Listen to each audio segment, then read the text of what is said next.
লাআল্লাকুম তাত্তাকুন। এর প্রথম পুরস্কার হচ্ছে তোমরা যেন তাকওয়া অর্জন করতে পারো। রোজার দ্বারা যে তাকওয়া মানুষ অর্জন করতে পারে, পৃথিবীতে কোনো ইবাদতে এত তাকওয়া অর্জন করা সম্ভব।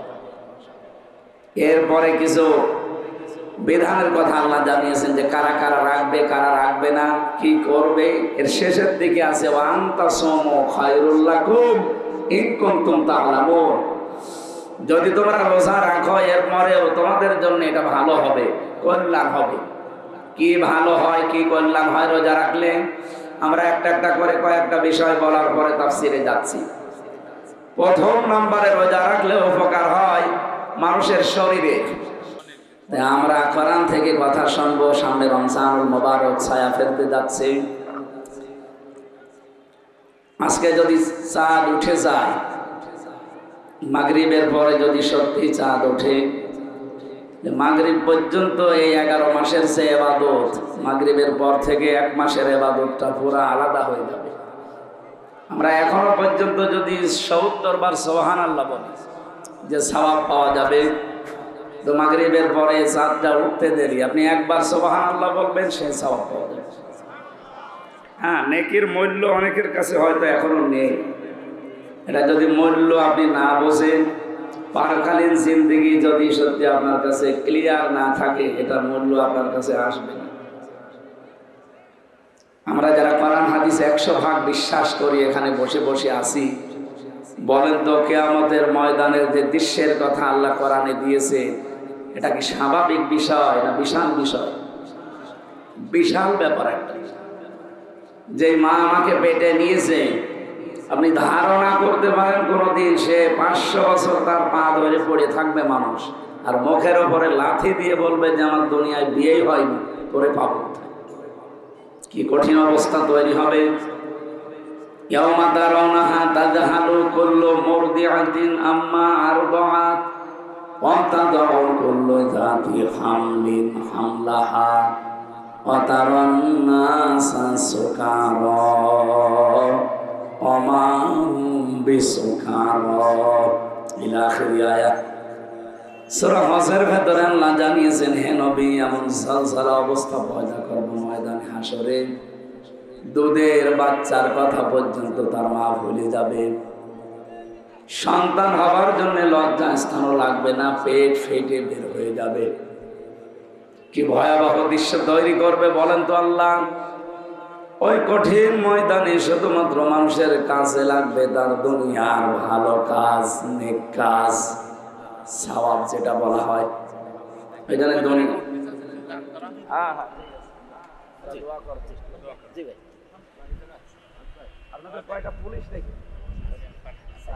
রেখে দিয়ে মানে মানুষগুলো যাওয়ার সময় যেন বের করে দেয়।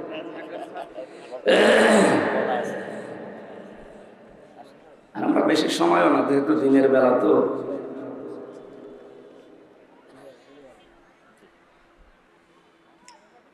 আজ ঝিনাইদহবাসী এই যে কঠিন পরিস্থিতির কথা বললাম, কোরআনে কারিমের বর্ণনা ভাষ্য, এই অবস্থায় মানুষের শুধু কাজে লাগবে যেটা, তার নাম যেহেতু নেকি। আর এটা কামাই করার জন্য এই পৃথিবীর জমিনটা চোখ বন্ধ হয়ে গেলে নেকির কাজ করার কোনো সুযোগ আমাদের নেই। আছে না? নেই। সুতরাং যতদিন আছে এখান থেকে আখিরাতের পুঁজি তৈরি করে যাওয়া দরকার। আল্লাহ যেন আমাদেরকে তৌফিক দান করেন, সকলে বলেন আমিন। আজকের এই ময়দানটা, এটা ইবাদত চলছে, এত কত ব্যস্ত মানুষ এখানে বসে আছে শুধু সওয়াব বৃদ্ধি করার জন্য। যেহেতু রমজানুল মুবারক সামনে আমাদের ছায়া ফেলতে যাচ্ছে, আমরা জানি রমজান 1500 বছর আগে কোরআনে কারিম নাযিল হয়েছে এই রমজান, এজন্য এর মর্যাদা বেড়ে গেছে। 1500 বছর আগে রমজান মাস দুনিয়ায় ছিল না? এই জবাব দিলেন না, ছিল না? তো রমজানের এই মর্যাদা, এই দাম ছিল না। যার জন্য এই মর্যাদা বৃদ্ধি পেয়েছে তার নাম যেহেতু কোরআন। বিয়েতে যেহেতু বরের দাম বেশি হয় বরযাত্রীর চাইতে, আমাদেরও হিসাব নিকাশ করে এখন থেকে জীবন চালানো দরকার। যে রমজান মাসের আগেও ছিল, কোনো মর্যাদা ছিল না। হ্যাঁ, সফরের মতো, রজবের মতো, শাবানের মতো ছিল, কিন্তু কি জিনিস আল্লাহ দিলেন যে তার কারণে রমজানের দাম এত বেড়ে গেল? শাহরু রমাদান আল্লাযী উনজিলা ফীহিল কুরআন। আল্লাহ বলেন এই সেই মাস যার নাম রমজান। এ মাসে আমি আল্লাহ কোরআন নাযিল করেছি হুদাল লিন-নাস, মানুষের হেদায়েতের জন্য। এই আয়াত দ্বারা প্রমাণিত পৃথিবীতে হেদায়েতের কিতাব একটাই আছে, তার নাম কোরআন শরীফ। তার নাম কি? যেহেতু রমজানে আল্লাহ এটা নাযিল করেছেন মানুষের হেদায়েতের জন্য, হুদাল লিন-নাস না দিয়ে হুদাল লিল মাখলুকাত অন্য কোন শব্দ দিতে পারতেন? আল্লাহ বলেন আমি মানুষের হেদায়েতের জন্য এটা দিয়েছি। সুতরাং আমরা মানুষ পদবাচ্যে যারা বিবেচিত, আমাদের উচিত হবে বিবেকটা কাজে লাগিয়ে কোরআন থেকে হেদায়েত নেওয়ার জন্য চেষ্টা করা। ওয়ালাকাদ ইয়াসসারনাল কুরআনা লিয-যিকরি ফাহাল মিন মুদ্দাকির। এই আয়াতটা সূরা কমারে 4 বার আল্লাহ দিয়েছেন। 4টা জাতির ধ্বংসের কথা আছে এই আয়াতগুলো বলার আগে। আমি আজকে পুরা সূরাটার তাফসীর দেখছিলাম যে 4টা জাতিকে আল্লাহ কেন ধ্বংস করেছিলেন, তার ধ্বংসের কাহিনীগুলো আগে বর্ণনা করেছেন আমাদের সামনে। এরপরে দিয়েছেন ওয়ালাকাদ ইয়াসসারনাল কুরআনা লিয-যিকরি ফাহাল মিন মুদ্দাকির। 17 নম্বর আয়াত, 22 নম্বর আয়াত, 32 নম্বর আয়াত, 40 নম্বর আয়াত। একই সূরায় সূরা কমারে 4 বার আল্লাহ দিয়েছেন। দেখবেন এর আগে 4টা জাতির ধ্বংসলীলার কথা আছে। এই কারণে দিয়েছেন, কারণ এই 4টা জাতিকে আল্লাহ আসমানি কিতাব দিয়েছিলেন। কারো উপরে বড় কিতাব ছিল, কারো উপরে সহিফা ছিল। এই মানুষগুলো আল্লাহর পাঠানো কিতাব মানে নাই, এই জন্য আল্লাহ তাদেরকে ধ্বংস করার পরে দিয়েছেন ওয়ালাকাদ ইয়াসসারনাল কুরআন। হে মুহাম্মদুর রাসূলুল্লাহ, আপনার উম্মতদেরকেও শোনান যে তারাও কিন্তু কিতাব পেয়েছে। আমি এই কোরআনকে সহজ করে দিলাম উপদেশ গ্রহণ করার জন্য, লিয-যিকরি ফাহাল মিন মুদ্দাকির। এরপরও কি এখান থেকে শিক্ষা নেওয়ার মতো কেউ নেই? আল্লাহ যেহেতু আফসোস করছেন, আল্লাহ এই আফসোস যেন আমরা থাকতে না দেই, এমন কাজ কোরআনের সাথে আরম্ভ করা দরকার। কোরআনে কারীম যেন কিয়ামতে আমাদের সকলের পক্ষে দাঁড়িয়ে সুপারিশ করে। বলেন আমিন। আল কোরআনু হুজ্জাতুল লাকা ওয়া আলাইকা। কোরআন শরীফ যদি কারো পক্ষে কথা বলে কিয়ামতে আল্লাহ তাকে মাফ করে দেবে। কোরআন যদি কারো বিপক্ষে অবস্থান নেয়, সে যত বড় ওলি দাবি করুক জাহান্নামে যাবে। আজকের অনুষ্ঠান যে মাদ্রাসা, এখানে কোরআন শরীফ পড়ানো হয় না হয় না? খায়রুকুম মান তাআল্লামাল কোরআন ওয়া আল্লামা। নবীজি বলেন উত্তম মানুষ ওইটা তোমাদের ভেতরে যে কোরআন শেখে আর মানুষকে শেখায়। সেই অবস্থায় যেহেতু আজকের এই মাহফিলের যারা দায়িত্বে আছেন এবং এই প্রতিষ্ঠানের এবং যারা এর সাথে জড়িত আছে, সবার উদ্দেশ্য এই যে মানুষ যেন কোরআন জানে, কোরআন শেখে, কোরআন বোঝে। রমজানুল মুবারক ছায়া ফেলেছে আমাদের সামনে। আমি যে কথাটা তুলছিলাম, রমজান আগে ছিল দাম ছিল না, শুধু কোরআন নাযিল হয়ে দাম বেড়ে গেল। যার জন্য দাম বাড়ে তার বিষয়ে বিস্তারিত আমাদের জানা দরকার। আল্লাহ রাব্বুল আলামিন বলেন ইয়া আইয়ুহাল্লাযীনা আমানু, ওহে যারা ঈমানের দাবি করো, কুতিবা আলাইকুমুস সিয়াম, তোমাদের উপরে আমি আল্লাহর রোজা লিখে দিলাম।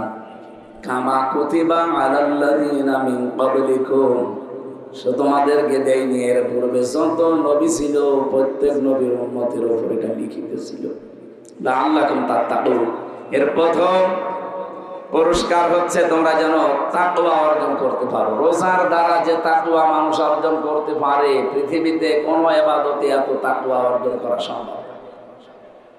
এরপরে কিছু বিধানের কথা আল্লাহ জানিয়েছেন যে কারা কারা রাখবে, কারা রাখবে না, কি করবে। এর শেষের দিকে আছে ওয়া আনতাসুমু খায়রুল লাকুম ইন কুনতুম তা'লামুন।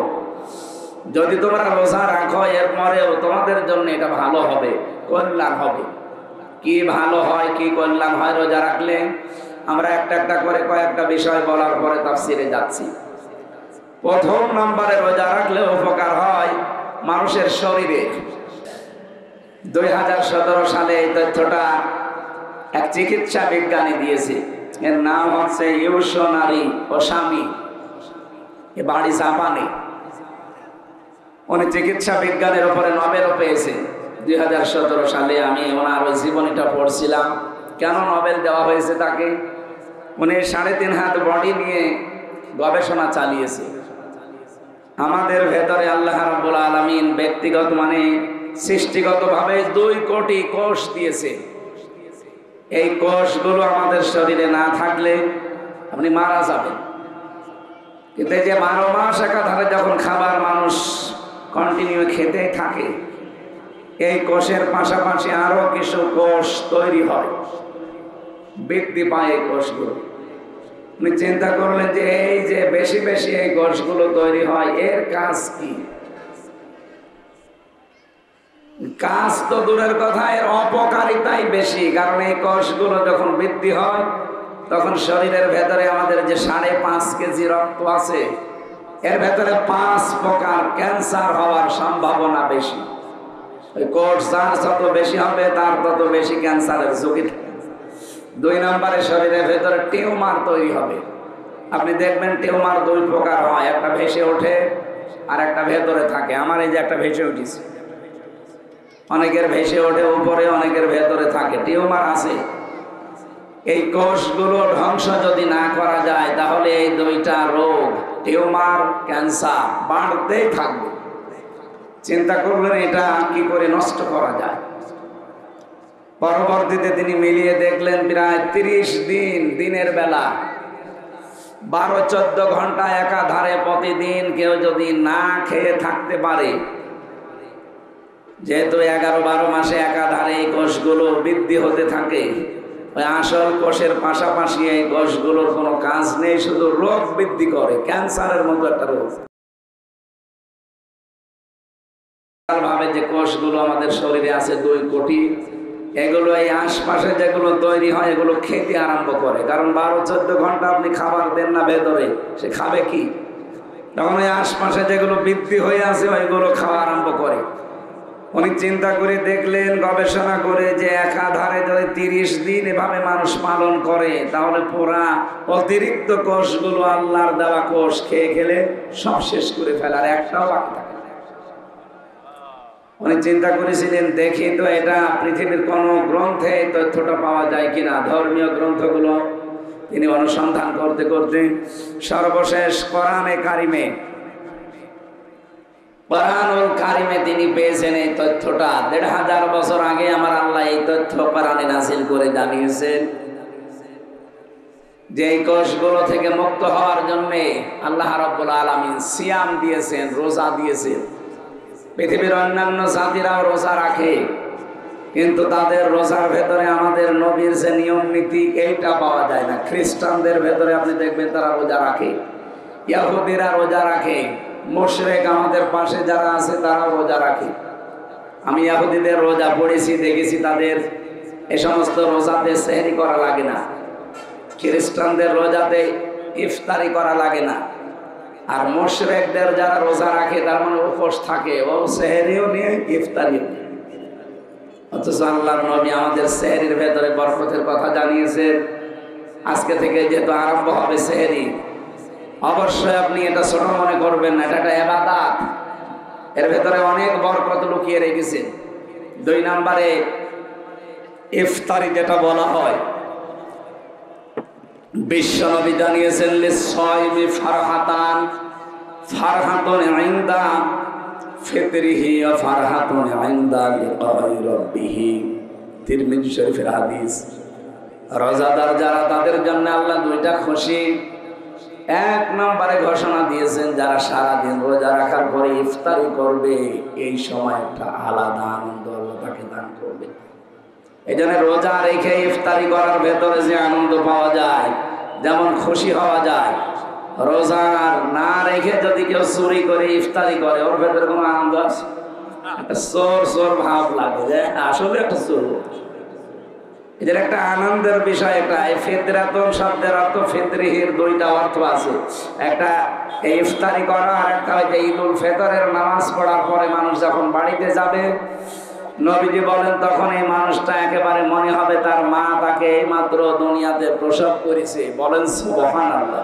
এটা একটা আনন্দের বিষয়। দুই নম্বরে রোজাদারদের জন্য একটা জান্নাতে আলাদা গেট আল্লাহ বানিয়ে রেখেছেন, যেখানে সবাইকে আল্লাহ প্রবেশ করতে দেবে না। হ্যাঁ, কিয়ামতের বিশাল ময়দানে রব্বুল আলামিন মানুষদেরকে ডাক দেবেন, যারা রোজার দ্বারা তাকওয়া অবলম্বন করেছে, যারা মুত্তাকি হতে পেরেছে। ইয়াউমা নাহশুরুল মুত্তাকিনা ইলার রহমানি ওয়াফদা। রব্বুল আলামিন বলেন, হাসরের ময়দানে আমি শুধু মুত্তাকি বান্দাদেরকে আমি ডাক দেব। ওয়াফদা শব্দের শাব্দিক অর্থ হচ্ছে অতিথি। এদেরকে রায়ান নামক দরজা দিয়ে প্রবেশ করিয়ে এই নারী পুরুষদেরকে আমি আল্লাহ নিজে অতিথি বানাবো। বলেন সুবহানাল্লাহ। এর পরের আয়াতে আল্লাহ আরেকটা তথ্য দিয়েছেন, ওয়ানাসুকুল মুজরিমিনা ইলা জাহান্নামা ওয়িরদা। যারা পাপিষ্ঠ, এই পৃথিবীতে আল্লাহর বিধান না মানলে এই মানুষগুলো পাপিষ্ঠ, এদেরকেও আল্লাহ কিয়ামতে ধাক্কা দিতে দিতে জাহান্নামে নিয়ে যাবে। অবস্থা হবে দুইটা, একটা হচ্ছে ওয়িরদা, এর শাব্দিক অর্থ তৃষ্ণার্ত বা ক্ষুধার্ত। এটা কেন দিলেন? মুত্তাকিদের পরে আল্লাহ জাহান্নামী মানুষদের বর্ণনা দিলেন কেন? যারা রোজা রেখে মুত্তাকি, পরহেজগারী, আল্লাহ ভীতি এগুলো অর্জন করার পরে জান্নাতে যাবে আল্লাহর মেহমান তারা, অতিথি তারা। দুনিয়ায় যারা সামর্থ্য থাকার পরও রোজা রাখে না, এদেরকে আল্লাহ এক নম্বরে ক্ষুধার্ত, দুই নম্বরে তৃষ্ণার্ত করে ধাক্কা দেবে। বহু মানুষকে আমরা বলতে শুনি, ভাত থাকতে রোজা করা লাগবে। কি? আরে ভাই, রোজা তো আপনার শরীরের উপকারের জন্য দিয়েছেন। যদি সারা বছরই একাধারে খাবার খেতেই থাকেন, ওই যে কোষগুলো তো বৃদ্ধি হতেই থাকবে। শেষে দেখা যাচ্ছে রক্তের ভেতরে 5 প্রকার ক্যান্সার হয়। একটা লেগে গেছে, 14 বংশ বিক্রি করেও তখন পয়সা হবে না ঔষধের। কথা বলেন ঠিক কিনা?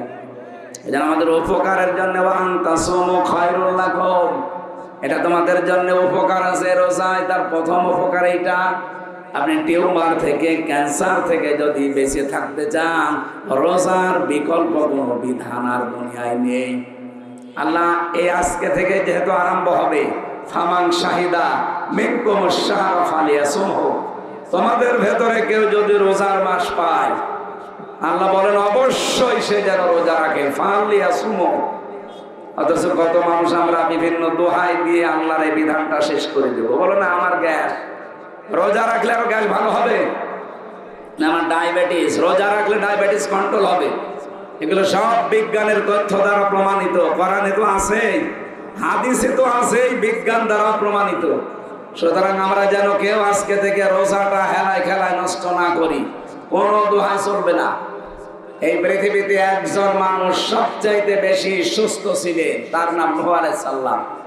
950 বছর হায়াত পেয়েছিলেন, জীবনে কোনোদিন অসুস্থ হননি, কারণ তিনি সারা জীবনই রোজা ছিলেন। এখানে যদি সুস্থ রাখতে চান, নিজেকে রোগ মুক্ত করতে চান, শরীরকে সঠাম দেহের অধিকারী বানাতে চান, রোজার বিকল্প কিন্তু কিছু নেই। যারা প্রাপ্তবয়স্ক হওয়ার পরে রোজা রাখতে চায়, বাবা মা বাধা দেয়, না আমারে জাদু, এতটুকু মানুষ রোজা রাখবে। আরে বেটা, জাদু মানে? মেয়েদের যখন শরীর খারাপ আরম্ভ হয়, সে 10 বছর, 12 বছর, 15 বছর যাই হোক, যখন থেকে ওদের শরীর খারাপ শুরু হবে, ওই দিন থেকে সে বালিকা, ওখান থেকে তার রোজা ফরজ। পুরুষ মানুষের যখন স্বপ্ন দোষ আরম্ভ হয়, সেই বয়স থেকে, যদি 12 বছরে হয়, 15 বছরে হয়, ওই দিন থেকে তার রোজা ফরজ, সে বালিক। কিন্তু যারা বিভিন্ন দোহাই দিয়ে ছেলে মেয়েকে রোজা রাখতে দিতে চায় না, তারা অথচ রাখতে চায় যে না, আমাকে ডেকে দেবেন, আমি রোজা রাখবো। ওর মা আর বাবা বলে না, এতটুকু বাচ্চা রোজা রাখলে, ওরটুকু বাচ্চা রোজা রাখলে আরো স্ট্রং হবে, ওর ভেতরের রোগগুলো আল্লাহ আরো সব দূর করে দেবে। আর বাকি ইমানের যে পরিপক্কতা, এগুলো তো আছে, তাকওয়া তৈরি হয়, তার 1 নাম্বার কারণ রোজা। আমরা যেন এই রোজাকে হেলায় খেলায় ওখানে নষ্ট না করে ফেলি। যে উপকারগুলো আছে, একটা শুনলাম যে অটোফেসি আবিষ্কারের মাধ্যমে এই কোষগুলোকে ধ্বংস করার জন্য কোনো ঔষধ আপনার ভেতরে যাবে না, একটাই ঔষধ না খেয়ে থাকা। আল্লাহ আমাদের এই বিধানটা দিয়েছেন, আমরা যেন আজকে থেকে পঙ্খানো পালন করি, বলেন আমিন। 2 নম্বরে, রোজা রাখার দ্বারা মানুষের ভেতরে যে তাকওয়া তৈরি হয়, এই তাকওয়া এমন পর্যায়ে মানুষদেরকে পৌঁছিয়ে দেয়, ইয়ামাইয়াত্তাকিল্লাহা ইয়াজআল লাহু মাখরাজা ওয়া ইয়ারযুকুহু মিন হাইসু লা ইয়াহতাসিব। রব্বুল আলামিন বলেন, মানুষ যদি তাকওয়া অবলম্বন করে রমজানের দ্বারা, ও যদি সত্যি মুত্তাকি হতে পারে, এমন জায়গা থেকে ওর রিজকের ব্যবস্থা করব, ওর বিপদ আপদ দূর করে দেব, ওর চিন্তাও আসে নাই যে এখান থেকে বিপদ দূর হতে পারে। এটার প্রমাণ পেয়েছে প্রায় আমি কোরআনে কারিমে 27টার উপরে। কোরআন শরীফের প্রথম উপকার পেয়েছি এটা। রব্বুল আলামিন বলেন, আমার ইউসুফ নবীর দিকে একটু তাকাও। وراودته التي هو في بيتها عن نفسه وغلقت الأبواب وقالت هيت لك। একটু ভালো করে শুনবেন ভাই, এখান থেকে আমাদের শিক্ষা নেওয়া লাগবে।